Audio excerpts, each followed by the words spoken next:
Hello and welcome back to Rage Gaming in a new Elden Ring Things You Didn't Know episode. We're up to episode 48 somehow at this point. And today I have some really fun lore discussion to talk about and a follow-up to a previous lore discussion in the last episode. But without any more teasing, let's just get into the episode.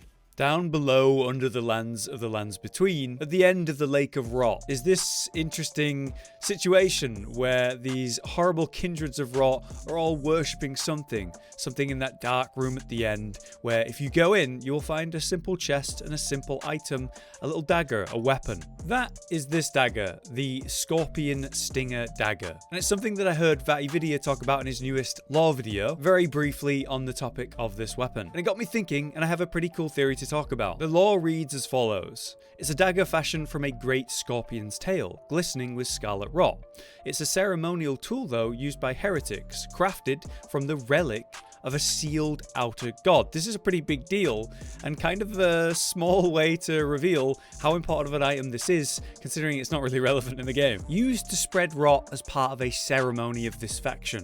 The idea is spreading rot and its will, creating the cycle of rebirth as the rotten faction sees it. This weapon could be much like the real world relics and idols, a piece of a saint or a god as they worship, and it literally says that. Crafted from the relic of a sealed outer god. Could this scorpion of rot have been the physical form or manifestation of the outer god of rot? Could it have been an agent created and sent, such as, say, the Elden Beast is to the Golden Order? Let's look at other relics and other creations of gods that we can learn from and compare and maybe come to a conclusion on, such as this sword here, the Sacred Relic Sword, made from the body of Radagon/Marika, who was considered the god of these lands, ultimately serving the desires of the Elden Beast, which again serves its own outer god. Marika's body was turned into a literal relic, the Sacred Relic Sword. Made from the flesh of a god, this is a relic that could have ended up being used as an idol by that faction, had we not defeated the Elden Beast. I mean, the lore quite literally calls the Marika-Radagon combo,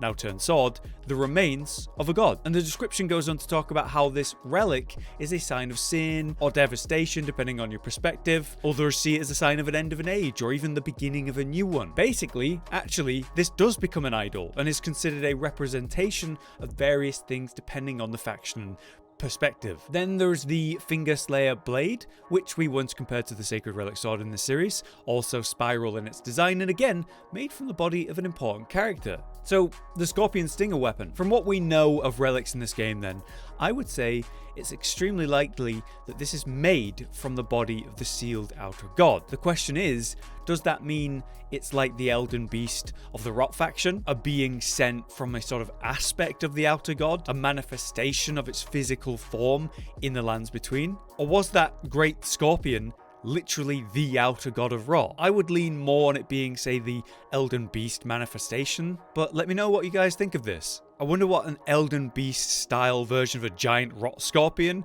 would have been like to fight. Probably a nightmare.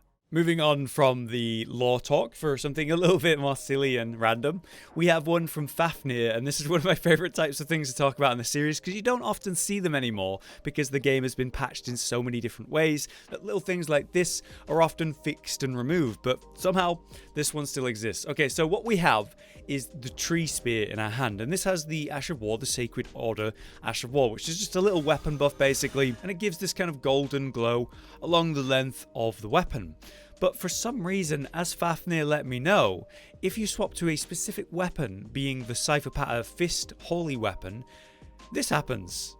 There's this kind of like shaft of golden light that's springing out from nowhere, seemingly attached to my body or the weapon. And as I move around, it moves with me and kind of like has the jostling as if it's coming out of, like I say, my body. If I swing the weapon, it's gonna spin and fly around just the same as it is still attached. And even if I use the Ash of War of this weapon, it doesn't cancel and it just goes with it. Imagine if that actually did damage. That was an actual bug where you could hyper increase the range of a fist weapon. It'd probably make this the best fist weapon until it was patched, probably not long after. But yeah, it's a strange one because the weapon buff itself doesn't actually kind of create that effect, although perhaps in the end of this great spear that kind of golden light exists as a VFX, and then when I swap weapon it kind of reveals what's hidden under that weapon, but it's still treating it like there's a ghost of a spear there with this VFX still existing. It's a strange one, just kind of a little random one, but things like that are always fun to talk about and deserve a place in this series. So great spot, Fafnir. I've never heard or seen this before,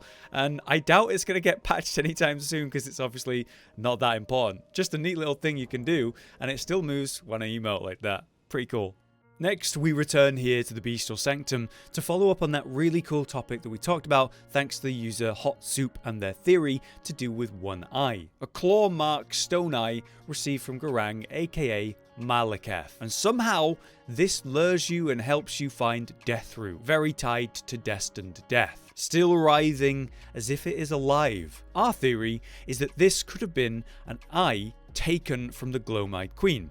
The whole theory that Melena is the Gloom-Eyed Queen after one of the endings with a frenzied flame, where she reveals that that eye that was closed by that tattoo or marking is actually that deep blue, kind of like the Gloom-Eye concept of a Gloom-Eyed Queen. The other eye is now white and pale, as if it can't see, as if it's blind. The question is that eye even real? Is it like a fake pristine eye? Or is it an actual eye that has gone blind, maybe when she opened the other eye that was sealed? When we look at the beast eye, you can see that there's quite literally 3 claw sort of markings or scratches on one side of it. And then when you look back to Melena, when, you know, actually the tattoo's still sealing her eye, it is this claw shape with 3 sort of prongs to it. BB Boys in the comments talked about this, saying that if we do assume that the beast eye was one of the Gloom-Eyed Queen's eyes, and maybe that yes, Melena is the Gloom-Eyed Queen, it could be that the eye we normally see is the beast eye's replacement. When the seal is active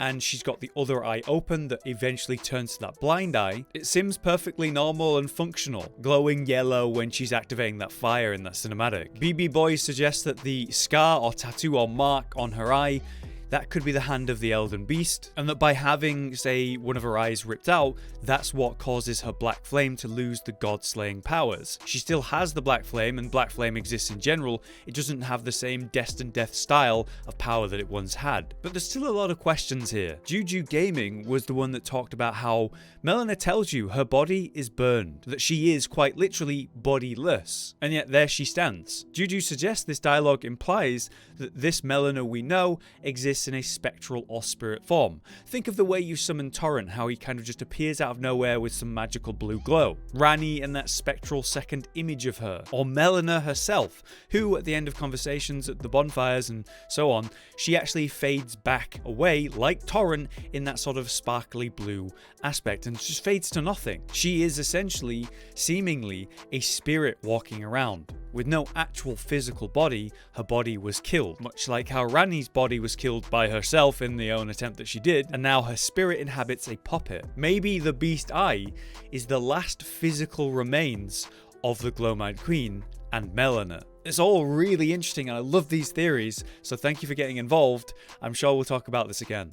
Next, a quick mechanical tip to do with the talisman and certain incantations, because it doesn't seem to be wider known. There was a comment from the Diabolical Gaming, who talked about the talisman, specifically the Old Lord's Talisman. And what this says is it extends the spell effect duration. What this specifically does is extend these spell effects by 30%. But what seems to be less common knowledge based on the amount of likes this comment got, was actually the fact that this extends to incantations as well, which when you further look at the description, it actually says sorceries and incantations rather than just spell effects for sorceries for some reason in the item effect description. This came up because we were talking about this incantation, the Blackflame Blade, and how you can actually get that quick snap buff really quickly if you attack or jump or roll and then cast it, compared to just standing cast it, which is a lot slower. Diabolical basically wanted to let people know that you can make this pretty damn short buff last up to 30% longer by equipping this talisman when you're actually running a build with this, and it is a good tip if you're using that, but it also extends to other incantations,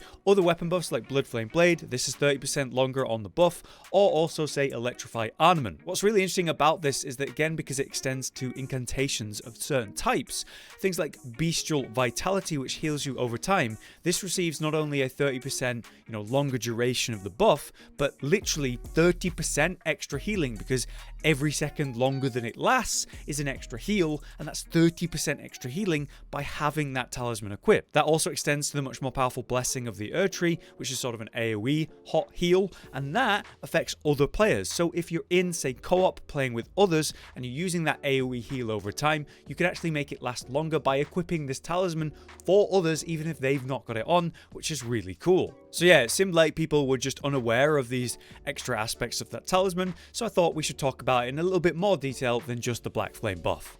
But there you have it, another episode down. Let me know what you guys are thinking. As always, a huge thank you for everyone who gets involved. And if you have anything that you might think could be in this series that hasn't yet been in it, be that mechanical, be that lore, or just an interesting theory, then let us know down in the comments and we might just talk about it and of course give you a shout out. For now though, I've been Hollow, you've been you. Thanks for watching. We'll see you next time.